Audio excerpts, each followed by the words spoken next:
Today we have with us Lisa Price. Lisa is the CEO and founder of Carol's Daughter. Lisa's here today to talk to us about the evolution of Carol's Daughter's channel strategy, from flea markets to the major retailers.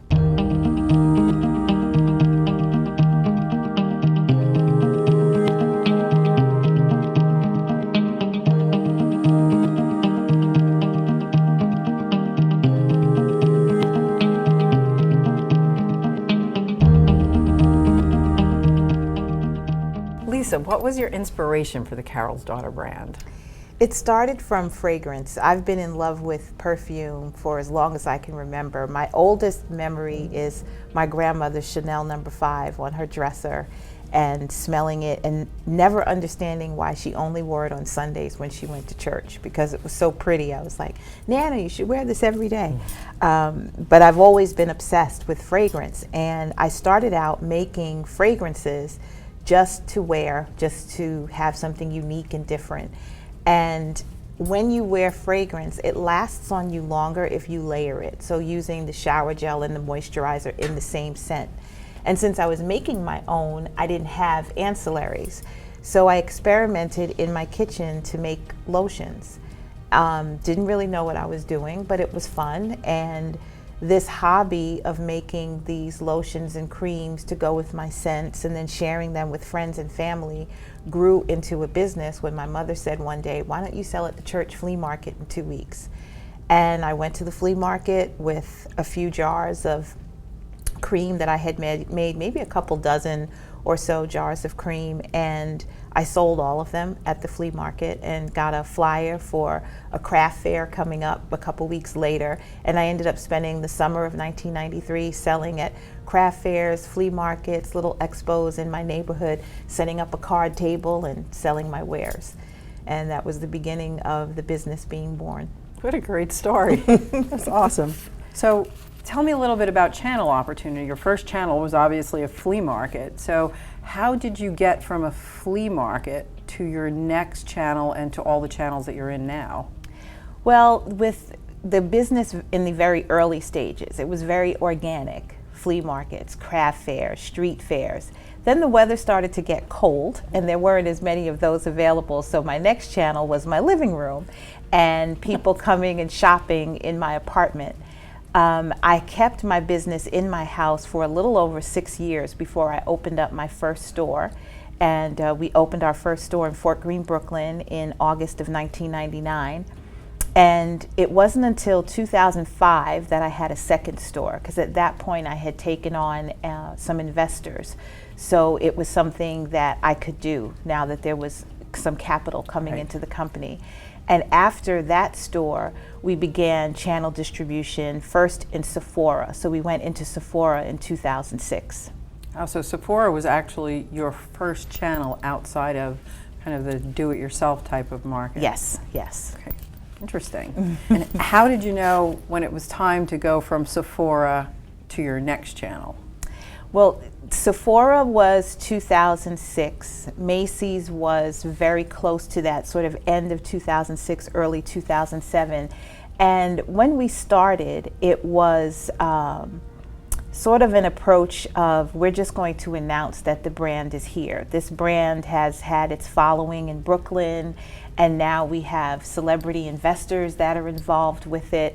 And we're ready to take on, you know, the beauty world. That was sort of the approach that we took.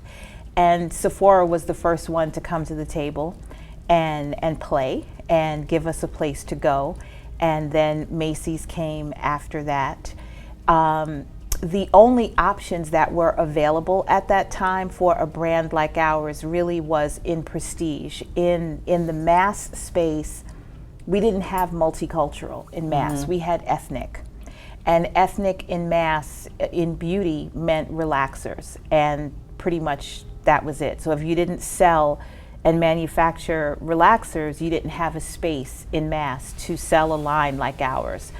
And the prestige space also gave us a place where we could tell the story. It was prettier, you have signage, you can have imagery and pictures. the ethnic aisle in Mass was not something that was an attractive destination for beauty. Much different today, but it wasn't then. So we wanted to be able to be with good partners. So Sephora was a place where if you were there, you were officially a beauty brand. So this homespun Brooklyn in the kitchen thing now has this legitimate beauty brand stamp by being in Sephora. Being in Macy's gave us access to more people because there were still people in certain areas where going to a Sephora was not a common destination. So we were able to reach more people in a Macy's environment. After Macy's was Dillard's, HSN, and Ulta. Dillard's wasn't a successful place for us to be, a little bit too far away from us for us to figure out the right marketing strategy and sales strategy for them. Ulta's been excellent and still a place where we're sold today. And HSN was just phenomenal. It was just a huge game changer for the brand, being able to have that television exposure and be able to reach more people. Even you have people shopping with you on the network, but then it opens up the brand to people who just don't shop on television. Right. So they watch TV and learn, and then they shop with you in brick and mortar. So we were just talking about social media. How has social media impacted your channel growth? Well, social media has been amazing for the brand, and I'm so grateful that we got into it early. You know, I'm 53, so I'm not somebody that, you know, social media. It didn't come naturally to me. You know, when it was first presented to the brand, I sort of didn't understand what it was and what do you mean people are checking in and, you know, updating statuses. I didn't understand it. And the Carol's Daughter page was set up, and there was a page set up for me as well.